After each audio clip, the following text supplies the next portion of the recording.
Air signs, tignan po natin kung ano ang mensahe para sa'yo ngayong araw. Keep in mind po na ito ay general reading lamang, so hindi po lahat ay makaka-relate, so be open-minded. Sa mga hindi pa po nakasubscribe dito sa ating channel, please subscribe na po kayo. And pa-like na din po ng ating video, at sa mga nais naman pong mag-avail ng ating private readings, Lucky Stones and Amulet, makikita nyo po yung link sa description box below. Tarot Intentions by Aliana Reyes. So we have, mula po ito kay Archangel Metatron, call upon me to clear and open your chakras using sacred geometric shapes. So ayan po, you should balance your chakras ngayon. Kasi po yung iba sa inyo yan, pwedeng ang daming mga nangyayari. Ang daming turbulence sa life ninyo ngayon. Parang di nyo na alam kung ano yung gagawin ninyo. Umpisahan nyo po sa root chakra, yun yung pinakamahalagang step. Root chakra, pataas, wag pababa, wag mula sa ulo hanggang pababa. Mali po yun. Kailangan sa root chakra muna kayo magsisimula. Ano yan?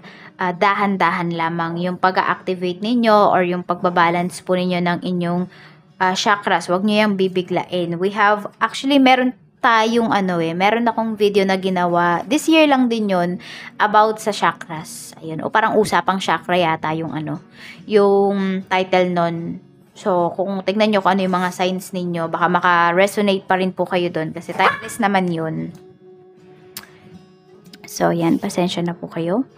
Maingay yung mga aso. We have creative writing. So, ayan po. Ayan, dito muna tayo sa leadership. Fly ito kay Archangel Gabriel. It is time for you to assume your leadership power and position and lovingly guide others. Air sign, sinasabi po sa inyo dito na meron kayong kakayahan to lead. Pwedeng natatakot yung iba sa inyo. Hindi lang naman to lead a group. Pwede po na kayo mismo, sa sarili po ninyo. Diba? Na gawin yung mga gusto ninyong gawin. Sabihin natin, yung mga magpapasaya sa inyo, yung mga bagay na sabihin natin magbibigay ng satisfaction. So, sundin nyo po yun. Ano ba yung magbibigay ng saya sa buhay po ninyo? Kasi, hindi pa pwede na lagi na lang tayong nabubuhay sa desisyon ng ibang tao. Kailangan marunong din tayong magdesisyon para sa ating sarili. Yan. Kung nahihirapan po kayo, meron bang solusyon para hindi kayo mahirapan? Mayroon. So, tignan nyo po kung kaya ninyong gawin. Ayan, leadership. So, pwede ngayong araw na to, meron din naman sa inyo, kung kayo ay may trabaho, pwedeng kayo yung gagawing leader. Pwede rin sa school, kayo yung gagawing leader. Pwede rin dito, sa PTA meeting, kayo yung maging baka kayo yung president, yung mga ganyan. So, we have creative writing. Make time to write down your thoughts in a journal or pen an article or book. Sabi po yan sa inyo ni Archangel Gabriel. So, dalawa si Archangel Gabriel to. Ayan, tsaka si Archangel Metatron po ang inyong Archangel for today.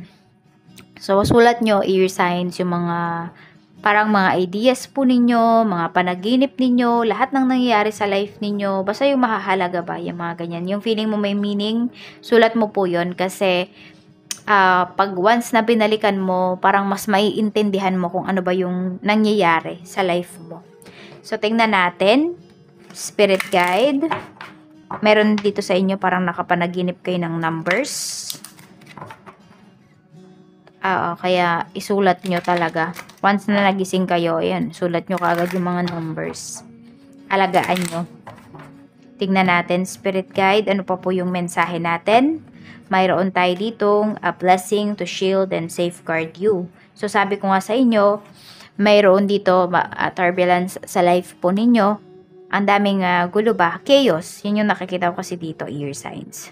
So, ang gawin mo, balance mo yung chakras mo para makapag-decide ka talaga.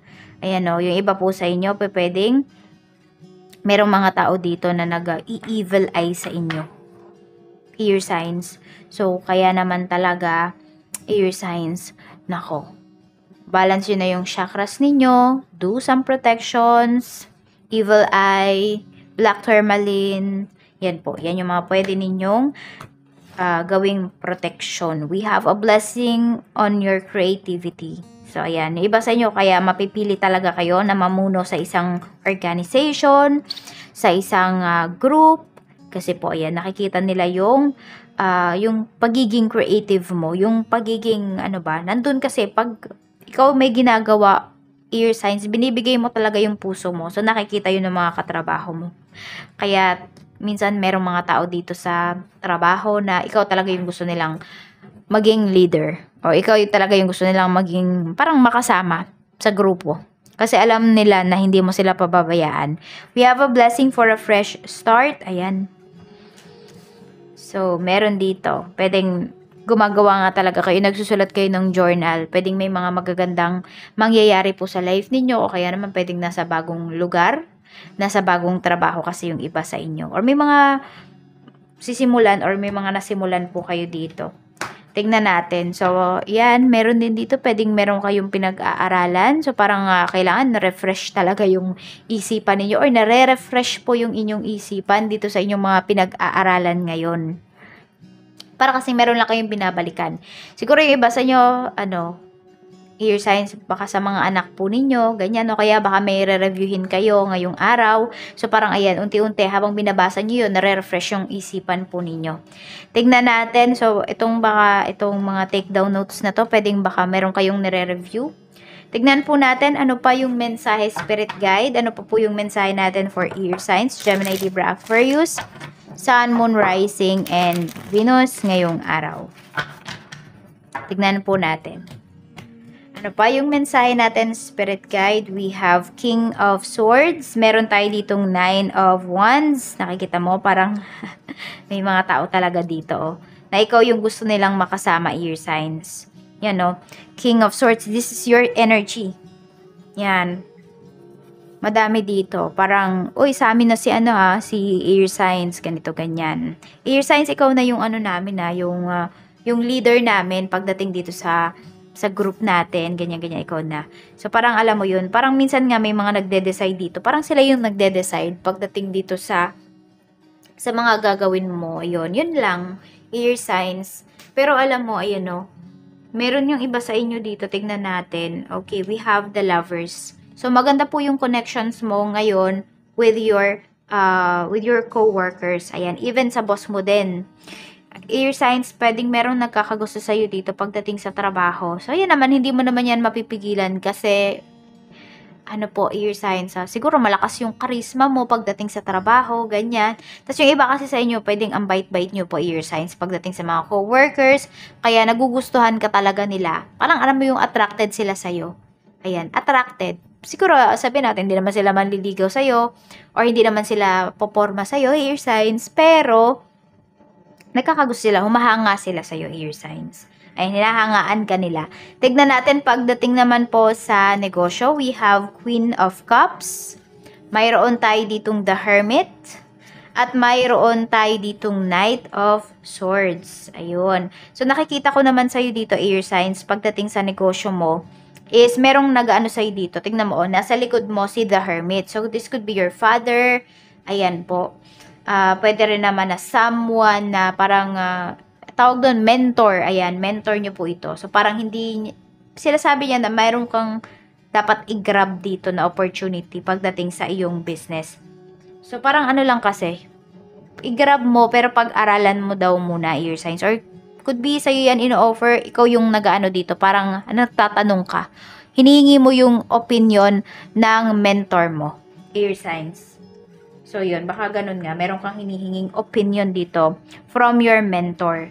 So, ito kasi, parang sabi nga, yun, parang, wag na kayo magdalawang isip. Oo, yan air sign. So, we have the Wheel of Fortune. Mukhang makakatulong talaga sa'yo to. Kung ano man tong opportunity. Ito yun, tumapat siya sa blessing for a fresh start. So, baka may bagong offer po sa inyo, bagong produkto. So, try nyong i-alok air signs. Pwedeng mas yun pa yung magbigay sa inyo ng confidence, ng gains, pagdating dito sa inyong business. Tignan po natin regarding naman sa finances. We have the Empress. Mayroon tayo ditong Four of Swords. Tapos, meron tayo ditong Page of Cups. So, nakikita ko dito kasi air signs is iniisip mo yung future ng mga anak mo. So, yung iba po sa inyo, ayun, medyo nai-stress kayo. Ayan, nai-stress yung iba sa inyo, air signs. Kasi parang, meron po dito, may mga bagay talaga kayo na parang hindi ninyo maibigay. So, parang hindi agad-agad na ibibigay, air signs. So, mayroong pangamba na nararamdaman. Ayan, ang gulo-gulo ni Dimitri. Ano niya yung light. Meron tayo dito ayun nga, oh, 'di ba? Meron kayong mga hindi na po provide. Pwede rin naman na pagdating to sa inyong family or sa inyong sarili air signs. So parang ano muna, sacrifices muna yung ginagawa ninyo dito. Ang dami-dami niyo muna ang sinasacrifice sa ngayon. So parang ang dami-dami yung hindi mabili.